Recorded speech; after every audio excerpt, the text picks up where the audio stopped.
Welcome, everyone, to the Change Starts Here podcast. I'm your host, Dustin Odham.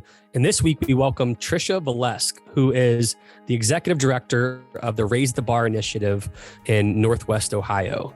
Tricia is an incredibly thoughtful person and passionate person. And she's really passionate about the mission of Raise the Bar, which is unleashing potential of kids. I think we talked about cradle to grave. So kids as young as kindergarten or even before, all the way through adults, and helping them figure out what their purpose is in life, what impact they want to make, and helping them get connected with the education they need to be successful, the resources, the relationships, or the job opportunities to help them advance their lives and their purpose. And so this conversation dives into the community initiative of what is Raise the Bar, how did it start, what are their goals, what are the challenges they faced, and what recommendations does she have for folks trying to create a stronger community impact around workforce development and leadership skills in kids all the way through adults. It's a really fascinating conversation.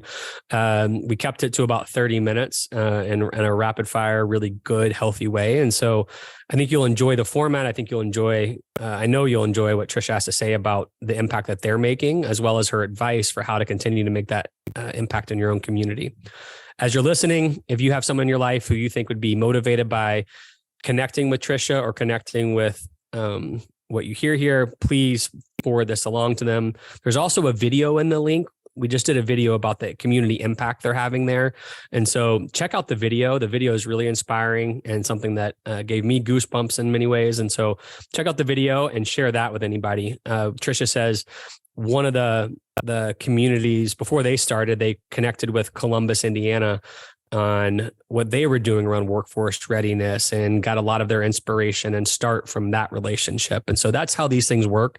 You find really passionate people doing awesome things in other communities, and you kind of beg, borrow, and steal those great opportunities and connect with them to help you take it further. And so look at this opportunity as a place to learn and as a place to hopefully be inspired about what you could do for your own community. As always, if you're a subscriber, thank you for subscribing. If you haven't subscribed yet, please subscribe. That's one of the ways that we know that what we're doing is having an impact and enriching your life. So I hope you're finding these conversations as fruitful and helpful as I am. And I just thank you for listening. Enjoy this episode. All right. Well, Tricia, thank you so much for making time to join us today. I'm excited to talk to you. Yeah, this is actually a really good highlight to my day. Well, good. We'll see if hopefully it holds that bar throughout this conversation. So our first question is the same for everybody, which is, who are you and what do you love about what you do? So I am an individual who is super passionate about changing the lives of others. I've been kind of a meander in the workforce world, but I've truly landed in a place where it's awesome to see how you can really impact other people's lives in a variety of ways. I get to do a lot around leadership development and helping people find gainful employment. And I think there's no better thing in life than putting people on a path towards what makes them happy. And so it's just, every day is awesome because I really do see everything coming together for the people in my community. Well, before we dive into the intricate details of Raise the Bar and what amazing work you guys are doing to change people's lives and career trajectories, tell us just a little bit about that background that you said you've done a number of things. So what are the highlights of your kind of background that led you to this really cool point in your life? I started out in the biology field. I definitely have a science mind, a math mind, and I definitely had this hopes of changing how we learn about disease and protecting and preventing, disease from happening to other people. So after I earned a bachelor's in biology, I went and got my master's in public health. And I focused it in epidemiology, which is the study of diseases and how they, like the relevancy, the proportions of them. And for many years, I worked for a national nonprofit helping boards of health who run health departments understand how to do that. And I had a great time working with a lot of national organizations in the federal government. And after that, I spent about 7 years being a grant writer for our local university. So I learned how to write grants and manage all of that financially, which has so much program development aspects to it. And that's what led me eventually into what I do today, which is workforce development and an executive director for our nonprofit, Raise the Bar. And I would just say I started out in the science world and people are always like, how did you end up in grant writing? Because math and reading, like those are completely different things. And then to go into workforce development. But I have always just said it's the love of learning that has brought me to where I am today, and learning how to apply little tidbits along the way that it eventually all kind of nicely gelled into the role that I have. That's crazy. And that's awesome. I think we were very fortunate to interview people like you who are really doing really cool things in their community or across the globe. And a common thread I continue to notice is that so many people who are leading the big change now knew that in their heart, they wanted to make a big impact. They just didn't know what it was. They just kept following each step of what was revealed to them as opposed to force it. And it sounds like that's basically your story as well, right? That's a great way to summarize it. That's much better than I was doing with it. But yeah, you kind of just let your heart lead the way and you end up where you're supposed to end up. That's awesome. Well, all right. So I am fortunate enough to have a pretty good background on Raise the Bar. But for those folks now who don't, can you just tell someone that you're just meeting on the street and they meet you and they say, what the heck is Raise the Bar? I'm curious because I'm really excited about what you guys are trying to do there. We are a workforce development nonprofit based in Ohio, and we are changing how individuals learn about and prepare for careers and industries that we have here in our community. We really want to recruit and retain the talent that we have. So we work everywhere from cradle to career, kindergarten through those who are currently in the workforce. Maybe they want to change careers or they just want to step into a new role in the workplace, making sure that they have exposure to all that exists when it comes to careers and industries, that they have technical training, the soft skills, which is where the FranklinCovey 7 Habits of Leader in Me comes in. And then also that they have those accessible and affordable pathways to the jobs that they are wanting. So how long has this organization existed? We actually are, in terms of nonprofit, pretty much in our infancy. We started in 2016. Okay. And I'm the second executive director in that amount of time. And it's just been kind of a nice world. COVID was an okay thing for us because we were running and making good progress in the community. And the time when we got to take a breath during about a year's time, where we weren't doing events and programs in the community, because we usually worked a lot with the schools. And when they were in school, we couldn't host any of these kids. So we really kind of re-strategized ourselves and figured out where do we go from here after about 5 years of movement and progress. And the state of Ohio has made a huge investment in partnerships like Raise the Bar so that there is workforce development and talent development. And that's what's helped us kind of move into the new world that we are working in today and making even more headway when it comes to talent development. That's awesome. So you started out thinking your organization was going to focus almost exclusively or exclusively with the schools. And then now you've broadened that, or am I describing that incorrectly? Yeah, we've always had that cradle to career pipeline in mind. But when it comes to how much we were focusing on just the youth versus realizing that there are so many adults that need just as much help and assistance and support to get to new careers. So like the upskilling, everyone's working here in our community. We have about 3% unemployment. So everybody is working.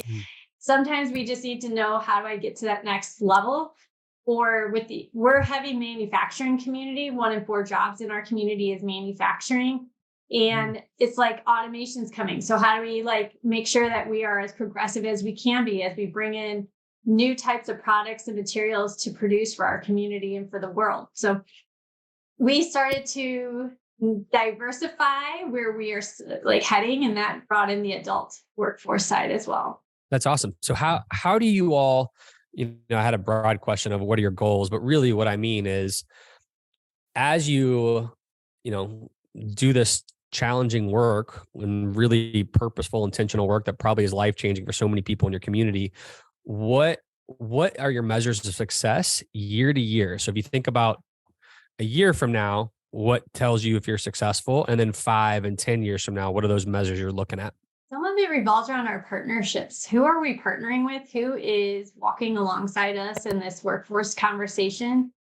So as we start to see our network of business partners or education providers, even those social service network supports, if that's growing concentrically, then we're doing the right thing because they're believing in the work that we are doing. Also saying that what Raise the Bar's 3 pillars or 3 strategies are, if the whole community is rallying around, like if we're going to do workforce right, we're going to do it. Raise the Bar leading us in that way. That's another measure of success. There's that credibility. And then the number of individuals that we just reach by our services, I guess, if you will, our programs, we can quantify that. So that's one of those quantifiable changes. But the work that I do is very much systems changing, meaning people can't work. It's not just I got to find a job issue. There's always transportation issues and housing issues and substance use issues. So that's why we rely so much on other people and other partners to make this process work of getting people employed and being in a role that they're actually feeling fulfilled in. Like none of us want to be in a job that we just dread going to. And so we have to make sure that as Raise the Bar, I'm making sure other partners are at the table and leading this conversation with me because we're going to move the needle a lot faster. Well, that kind of answers almost my follow-up question, which is, you all clearly, it looks like just playing around your website for a little bit, you're recruiting partners. That's a big deal for you. And when I go into digging about what your partnerships are all about, you defined just a second ago the 4 key areas, which is business, education, social services, and policymakers. So my question was there, why are those the 4 and how do they impact your overall goals?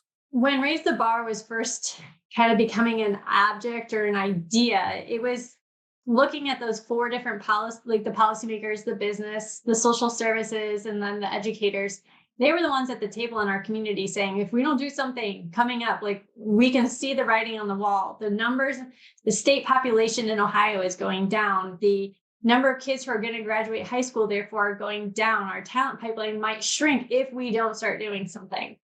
And so it was those 4 groups that said, we need to staff this. We need to invest in this for our community's growth and sustainability. That they were the ones that we just always said have to be a part of what's considered an industry sector partnership. And so that's who we continue to always have at the table. And my board is actually, Raise the Bar's board is made up of representatives from each of those 4 areas. And they're the ones that are guiding and governing how we work and making sure that our programs and our areas of investment are impacting each of those 4 areas as well. Yeah. So one of the things I appreciated is a lot of discussions in education today revolve around kind of workforce development and readiness. And we talk, it feels like you graduate high school and you have basically 2 options. You go to apprenticeship or you go, I know there's way more options, but it feels like it's like, you can go to apprenticeship or go to college. It feels like, again, I'm just looking at the material that I have on you guys in the video that has recently been created that hopefully people will check out at the end of this, that you guys are really clear about. There's not just 1 or 2 ways. There's, 5 clear ways it seems like you defined. 1, tell us a little bit about what you see as the opportunities for kids as they graduate high school, including college. And then how do you all help connect them to those opportunities? Here in Ohio, there's a lot of different ways in which kids can even graduate high school. There are always new ways that our Ohio Department of Education is saying, okay, you are diploma ready. And some of that has shifted into this career ready world, which is awesome because that is a huge workforce conversation. It is a major shift in perspective. And that means that we can have kids who are going the career and technical education route, which back in the day was always called vocational education. So that's a little bit of a shift there. But when I say career tech, that means they're in high school and they're getting career exposure. And so there are some kids who have 2 years or more of experience in high school, and then they're ready for the workplace because they've already had that investment in their time and energy. And then, we have those students who could go right into the apprenticeship route and Raise the Bar, we help make sure that there are apprenticeships, that companies are offering that what's considered an earn while you learn model of come work for us for a couple of years. We'll pay for you to get your education and training, and then we want you to stay with us.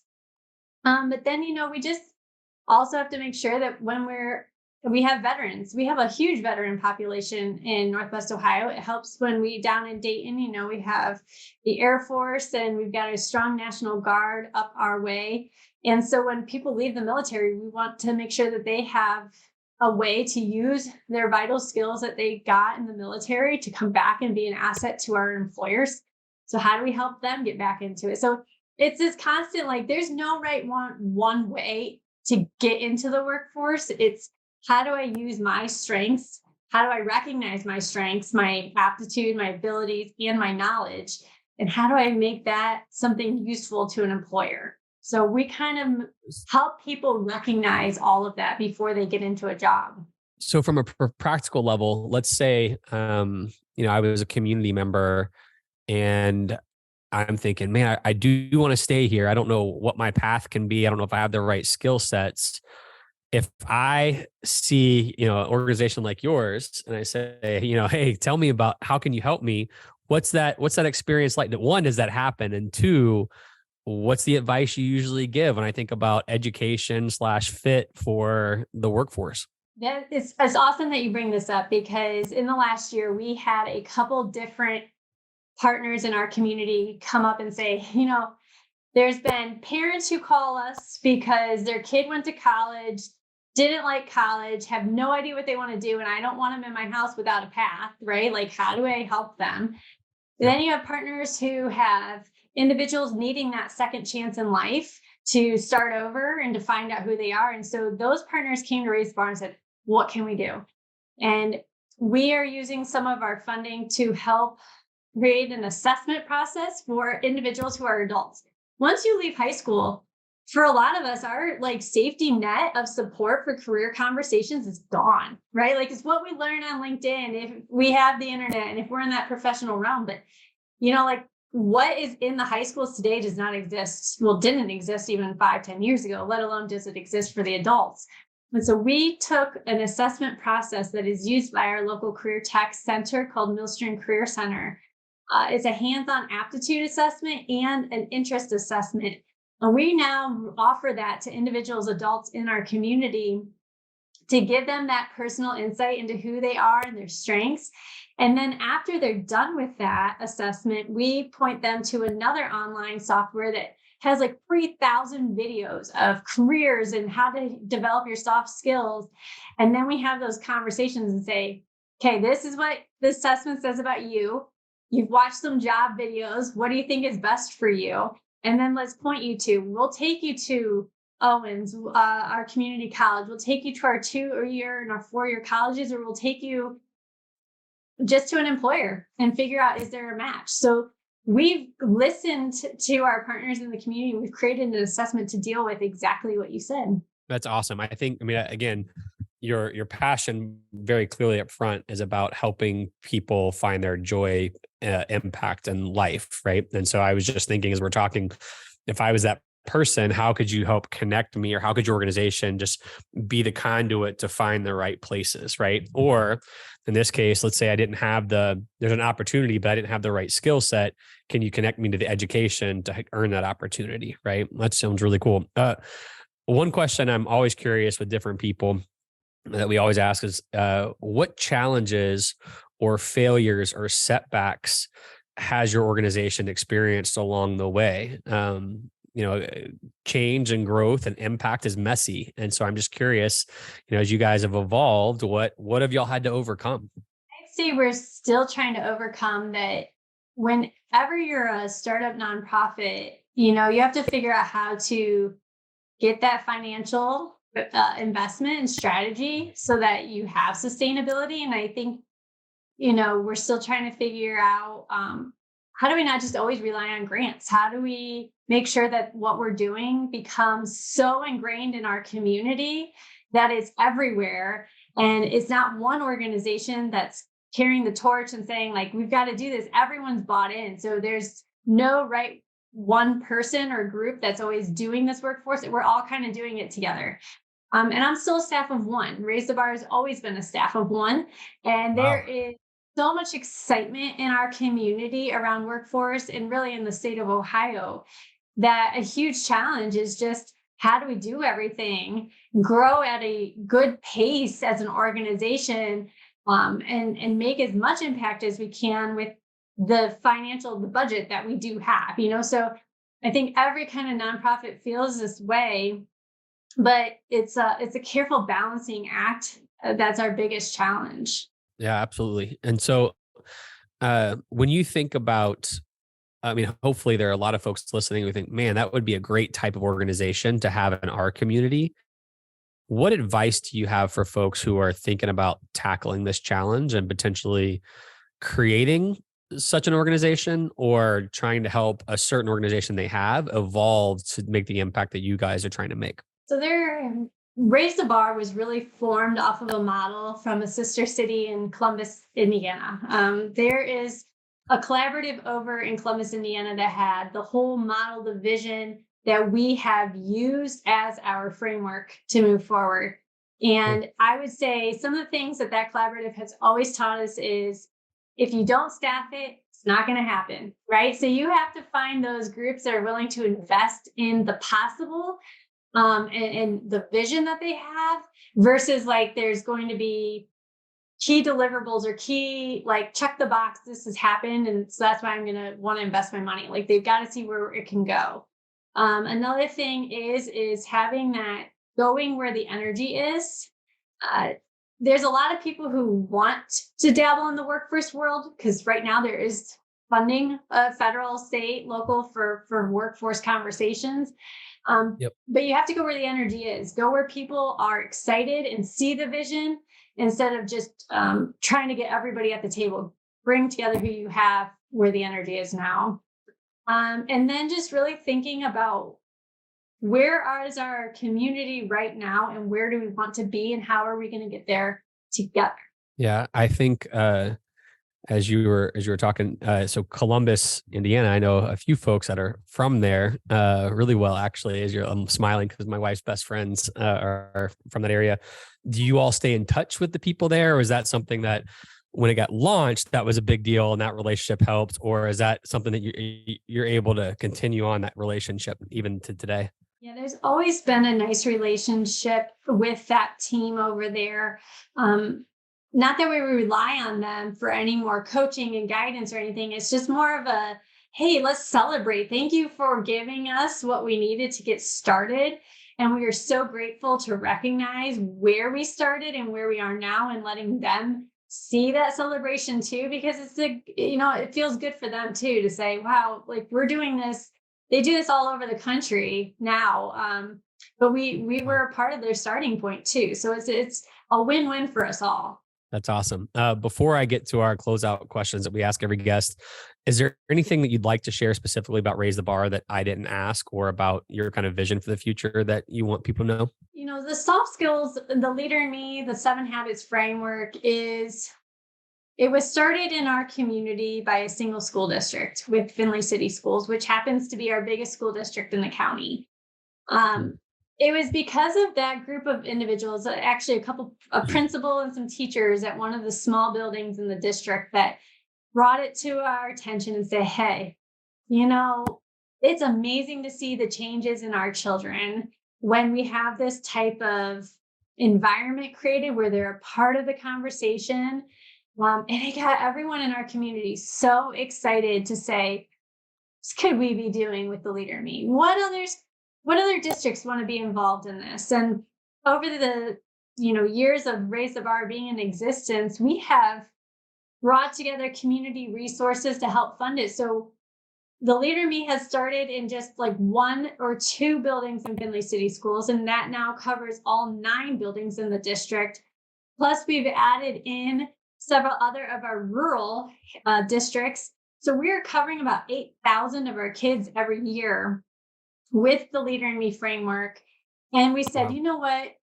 The community sees the value in this. What else can we do with it? And so Raise the Bar, we've been having those conversations with our higher ed partners in town and saying, college kids need this stuff too, right? Like we want them to Yep. be special and have these unique skills when they graduate. So we took it to higher ed.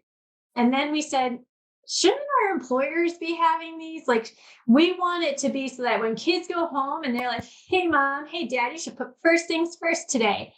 The parents know what that means, and they should be able to say it back to their kids. And so we've just been slowly trying to figure out how to embed that in our community to the point where we're in a really good place. And our community sees the value of the soft skills that when our kids are stronger in their abilities and our adults are stronger in their abilities, we as a community are stronger. And so we're just really excited too, as Raise the Bar, to continue to see how we can use this framework and keep leveling up to make us as strong of a community as we possibly can be for the future. That's awesome. I heard someone recently. So soft skills is how I've always referred to that type of skill set. And I know it's a term that's recognized across the globe, but someone we had on our podcast a while back suggested that we call them power skills because they're so powerful in terms of moving the needle within organizations. And so that's just something that I have taken from now of like encouraging people to think, all right, well, that was a good challenge. How do we make sure people understand how important these skills are for the community and impact of an organization? Yeah, it was awesome. Last week, Raise the Bar, we hosted a community-wide leadership celebration to honor all we are doing from the cradle to career continuum with soft skills and leadership development. And it was really awesome because some of the high school students who joined us had a aha moment. Well, they were like, wait a second, we don't just learn leadership in school. Like this is an adult thing. All of these people came because they wanted to be better at leading. And it was like such a celebratory win because like the soft skills, the power skills, the durable skills, whatever you want to term it, those are life skills. And it's not meant to be demonstrated in any one area. It's got to be all the time. You are leading with those habits and that mindset. And so we are starting to see kids like, I don't just do this at practice. I have to do this during the game. It's the same thing. Like I do this at school. Oh, and now I should do it when I graduate, when I go to college, or when I go into the workplace. There's always a place for me to be a better leader. That's awesome. That's really powerful to hear. And I look forward to having you back on in a few years to hear how this continues to grow and impact others. Before we let you go, we add the same rapid fire questions we ask everybody. Don't be intimidated. They're pretty easy and we're not looking for perfect answers. So first question is, what habit or discipline do you use on a daily basis to help you be the best version of yourself? I do think I put first things first. And I say that because I do like to think about my big rocks and my little rocks and making sure that I'm putting what's most important first and trying to make sure that even those in my family, my kids, they are doing the same thing. That's awesome. All right. What book or books have you read in your lifetime or recently that have made such an impact on you that you find yourself commonly sharing it with others so they have to check it out? My goodness. This is a really hard one because I often have an individual in our community. He loves to read, and then he always recommends other books to a colleague and I.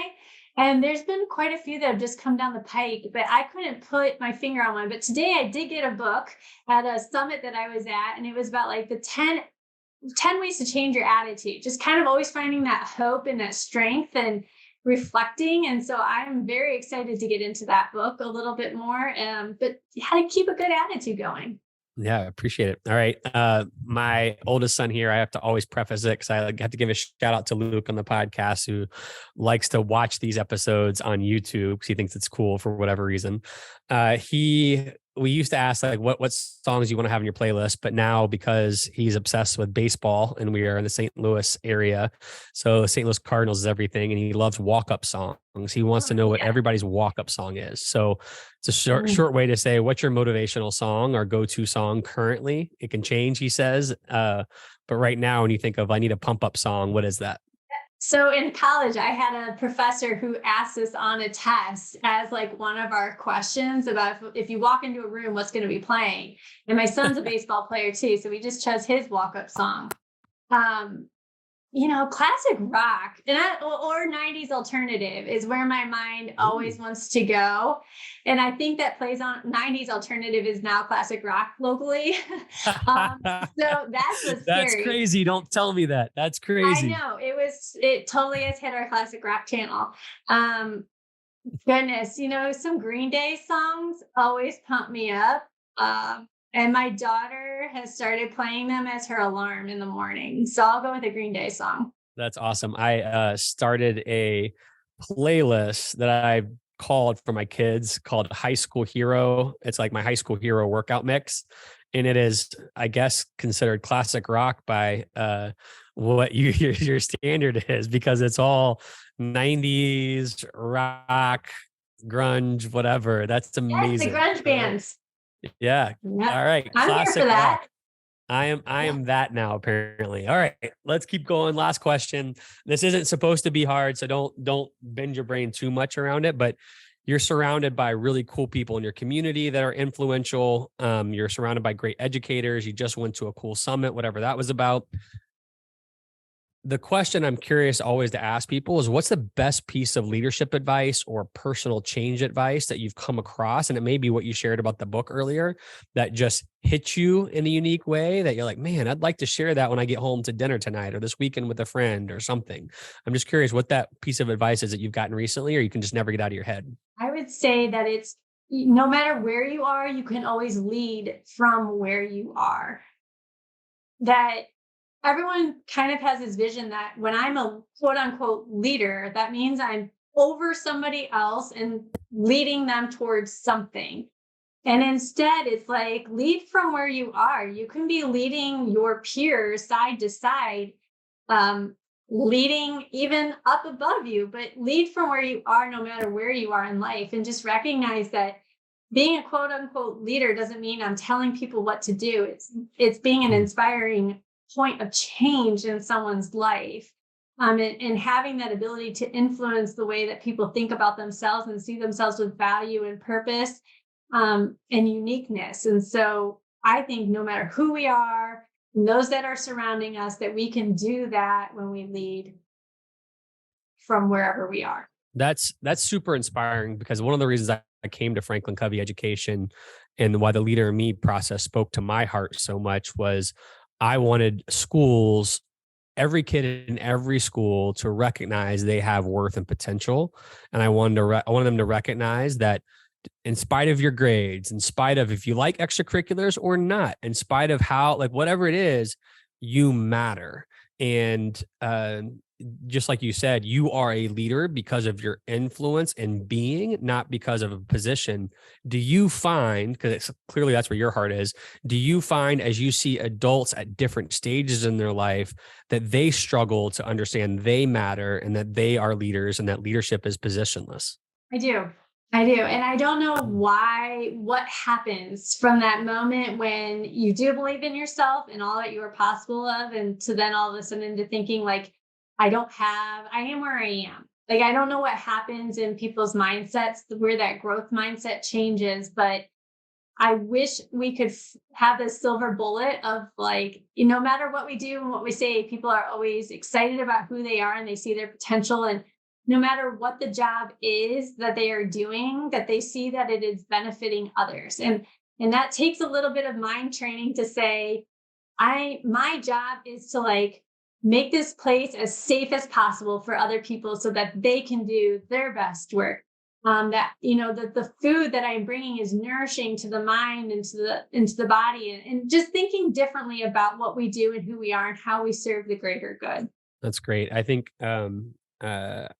I was talking to someone cutting my hair recently, and we're talking about her son who's in her 20s, and he still struggles today with confidence, even though she says her and her husband have always said he's special and made sure he felt confidence.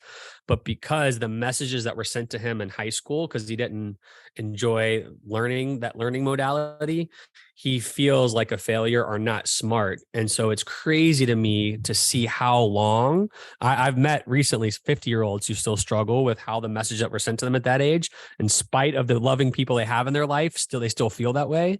And so like, I hope your organization is constantly thinking about, obviously through your Leader Me work, you're thinking about at a kid level, but how do we create that mentality and those paradigms for the adults so they can live and love and serve differently? I love that. We will definitely keep that in the work and the momentum that we have. So I appreciate that mindset.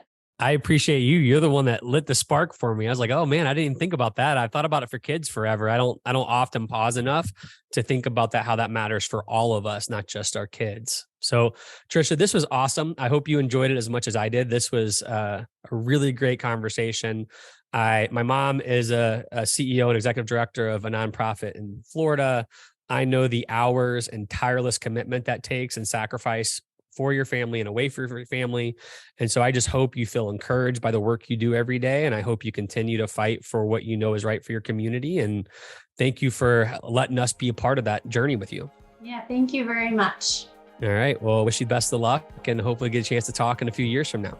Yeah, sounds good. I would enjoy that. All right. Have a great day, Tricia. Appreciate you. You too. Please support us by subscribing to our YouTube channel, podcasts on Apple or Spotify, and help us celebrate the beautiful, messy work of shaping human potential.